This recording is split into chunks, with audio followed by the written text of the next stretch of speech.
thing I've ever organized, so bear with me. I think we're all learning where our voices are and how to communicate. So let's just get started. I definitely want to thank you for attending.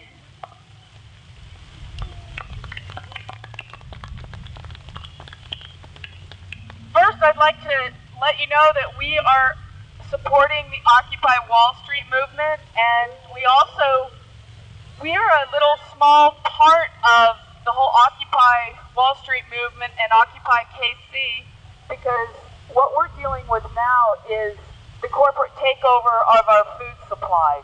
That is our focus, but at the heart of it is corporate takeover, media censorship of the facts, and a society that's left to fend for themselves to figure out what is going on in our food system.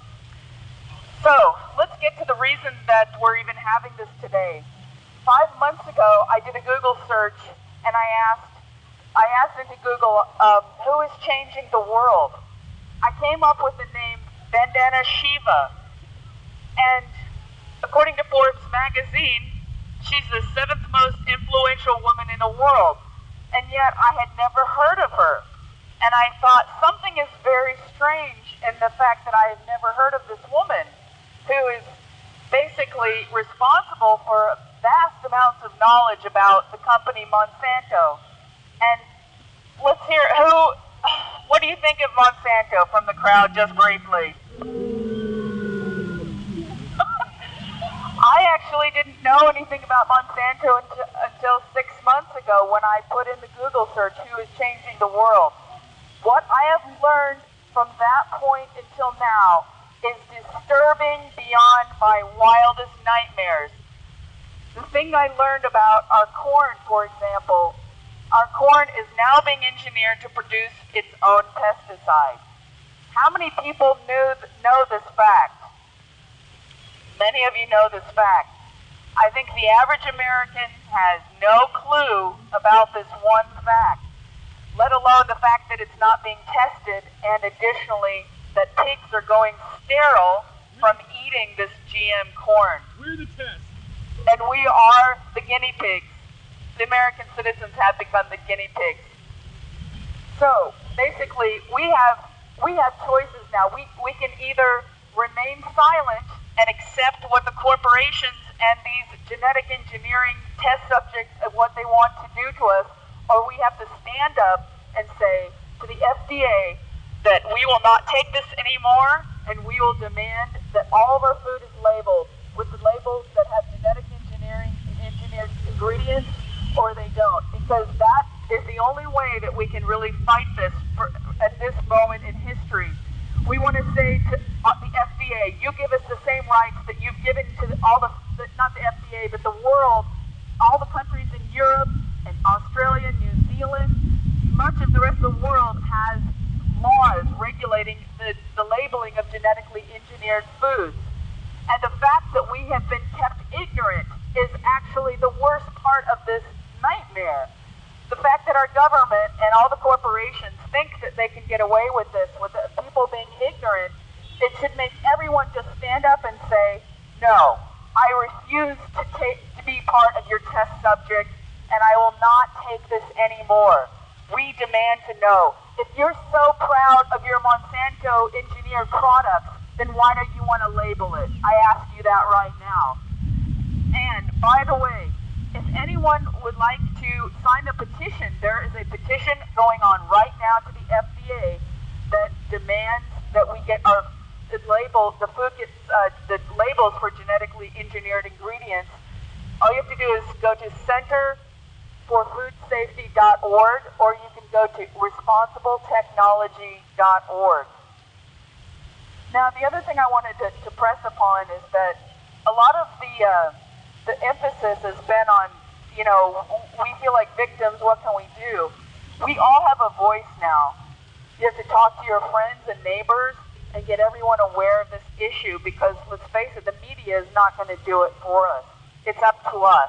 So we all look inside ourselves, and the reason that I'm doing this today is because I looked inside myself and I said, I do not want to hear about more Indian farmers committing suicide because of the BT cotton debt cycle that they're in. This is an ongoing disaster that the American people have been completely censored from.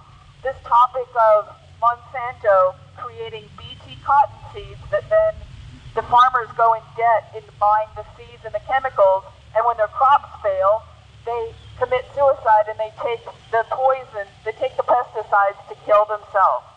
Monsanto is directly responsible for 250,000 Indian farmer suicides, and this continues on right even as we're speaking.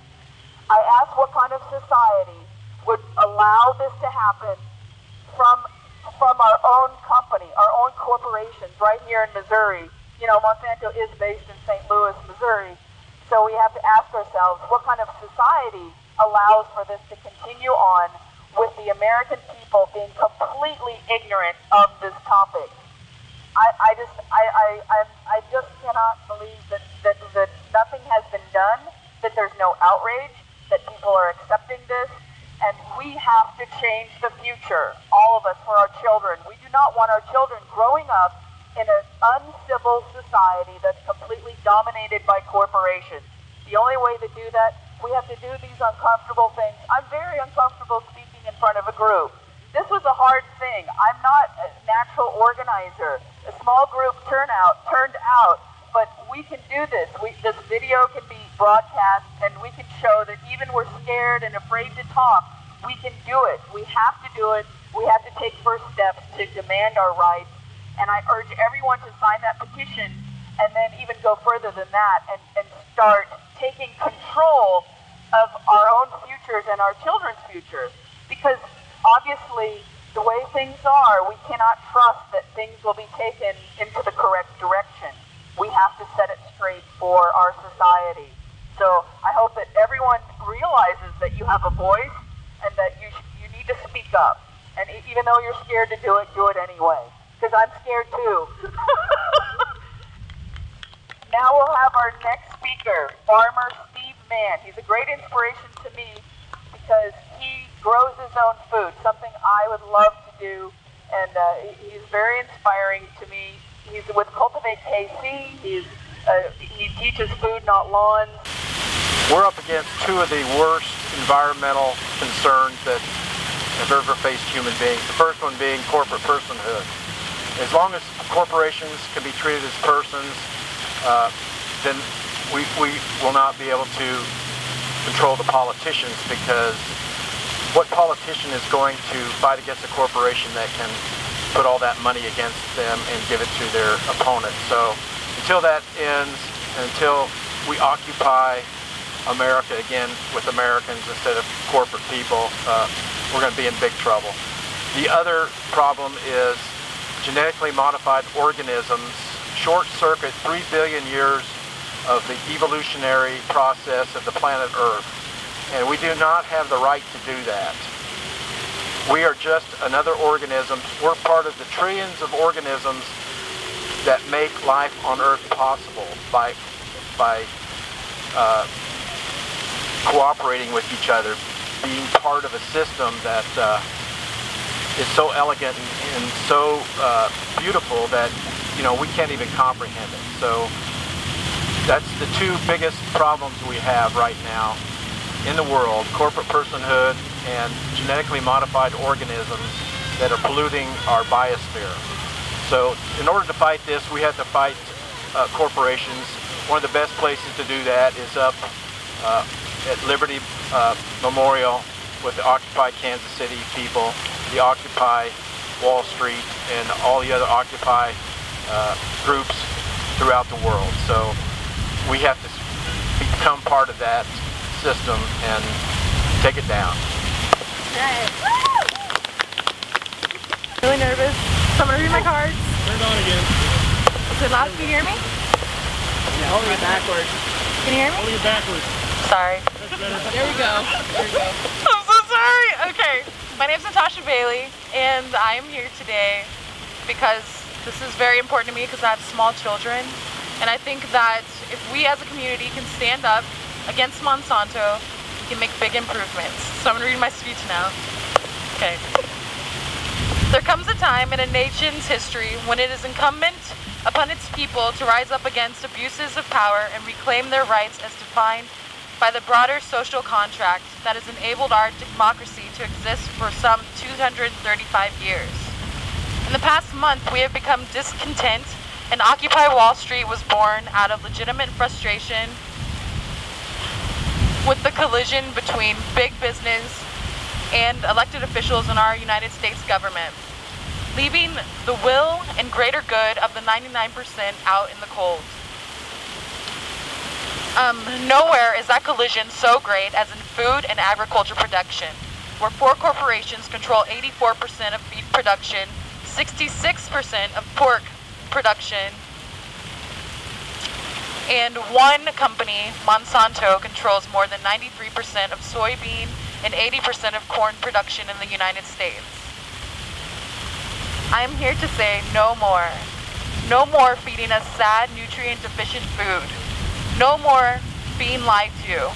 No more covering up. No more not labeling what you have. If you are so proud of genetically modified foods, label it. It's very simple. All you have to do is put a label. We are tired of being sold sickness. We deserve to know what is in our food. Today I ask you to be more aware of what is going on around you. I want to leave you with a quote that I believe in. If people let government decide what foods they eat, what medicines they take, their bodies will soon be in as sorry a state as are the souls of those who live under tyranny. Thomas Jefferson. I hope you guys leave here today feeling powerful, because if we band together, we can change anything we want to in this great country that we live in. Thank you.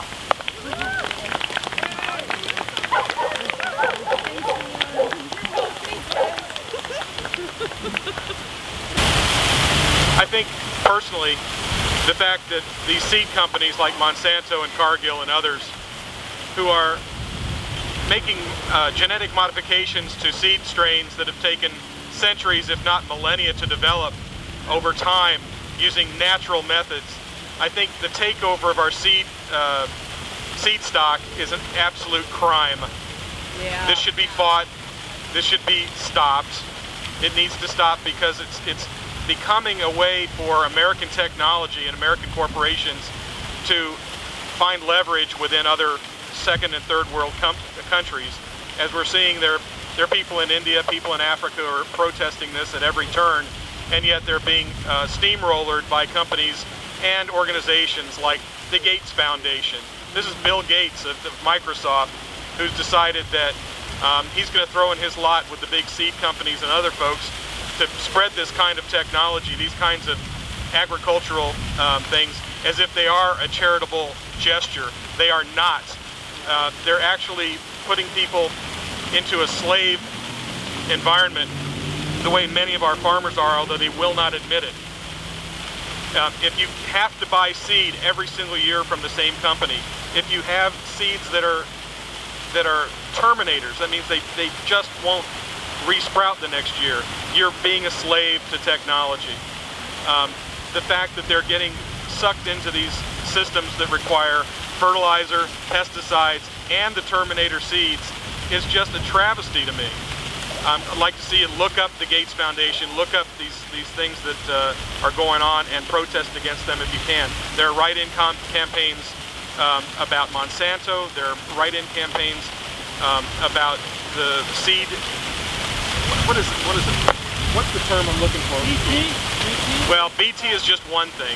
If you, Transgenic seed. Right. Who here doesn't understand what BT stands for? Okay. It's a bacillus. It's a soil bacteria that is toxic to, say, the corn borer worm or the cotton weevil or whatever. Okay, and they've shotgunned this genetic sequence into corn, into cotton, into other seeds to make them toxic to the insects that feed on them. They swore up and down in the development of BT varieties that these toxins would not transfer to the animals that eat them. They would not transfer to the humans that eat the meat.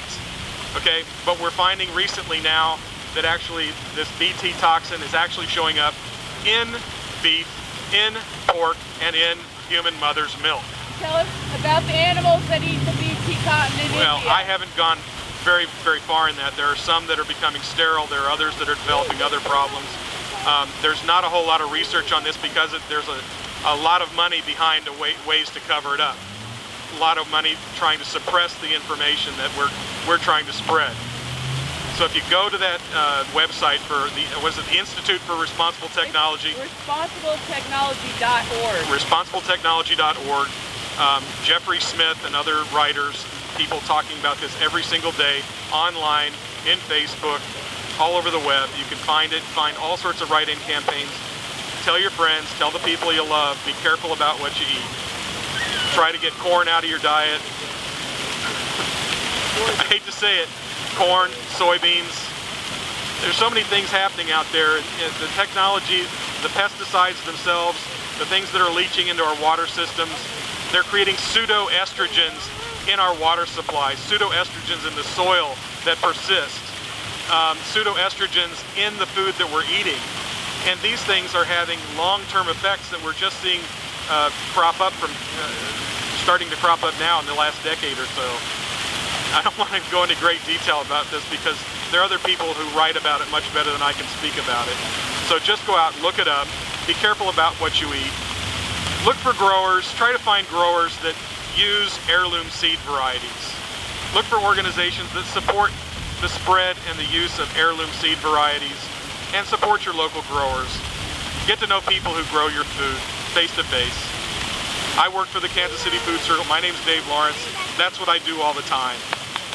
I'm supporting a group of people that have decided that it's more important that they do these things, that they grow this way, and supply as best they can a food supply that is untainted by pesticides, untainted by GMO varieties, so that we can have some growing techniques that last, so we can have some small farms that aren't going to just go the way of the dinosaur, so that when big oil fades away and we can't afford to dump all this petroleum into our food supply, there'll be people out there that know how to do it the right way. Okay? Food Circle's been around for some 20 years. I've only been at it for 4 or 5. We could use a whole lot more people involved. Let us know. kcfoodcircle.org, and we're out there trying to help you too. Thanks. Thank you. I just have 2 more things. For biopiracy. All right. And, you know, that won't be in the news, but I'm here to tell you the news. The other thing, the SEC, Securities and Exchange Commission, is investigating Monsanto for monopolistic, basically activities. They basically buy off the officials to get their GM crops planted. Another thing that a lot of people don't know about, around the world, people that know what's going on are burning the Monsanto and all the other GM crops. They're burning them to the ground because they have entered in this fashion that I've mentioned, that they pay off the officials, and then they basically take over, they try to take over the agriculture. People are waking up around the world and they are burning the crops. This is a war. Let's not be kidding ourselves. When we've got citizens rising up, burning crops because they're there illegally without proper controls and regulation, we are now talking about a war. And this will not be discussed in the news. Let's be honest with ourselves. It's not going to be shown. The other thing I wanted to mention, an opportunity for people that want to get involved in organic farms is called WWOOFing. That's WWOOF.org. And it's a way to help you volunteer on an organic farm, and in payment you stay there for free and they feed you, and you learn how to grow things in the way that nature intended them to. You learn how to create soil, you learn how to create life itself. Because a farmer, I just went out to a farmer 2 weeks ago and I got corn cobs, non-GMO corn cobs. He now confirmed that he told me in the Midwest, in the cornfields, the soil is dead. The worms have disappeared. They've been killed off. The soil microorganisms are gone. We are talking about the soil as being dead. So now we're talking about corn that is just grown from chemicals, that is nutrient dead. It's nutrient deficient food. So we don't have life even surrounding us in the Midwest. The soil is dead. This is a very serious problem. Very serious indeed. So who's next? We got gas going to the fertilizers, and petroleum and natural gas going to all the pesticides, the herbicides, the fungicides, the insecticides. And that's the only thing you put in the soil to grow the next crop. It's not food, it's oil. Okay? If we feed those crops to our animals that we eat, are we oil people? Are we not oil people? Okay? When there's a great deal of big oil and big ag behind the argument that we should definitely plan to feed 9 billion people on this planet, and that we're going to have to reach that goal in the next 30 to 40 years, something like 20, 30, 40 years. It's a load of hooey. Okay? If we plan for that, it's planning for our downfall. Because if we hit that level, if we hit that population rate, and the oil supplies keep falling, and the demand for oil for military purposes takes over the whole the whole use of oil, there won't be oil for food, there won't be oil for people. Don't be oil people. Try not to help people make more oil people with these arguments. Okay? Anybody have questions about this?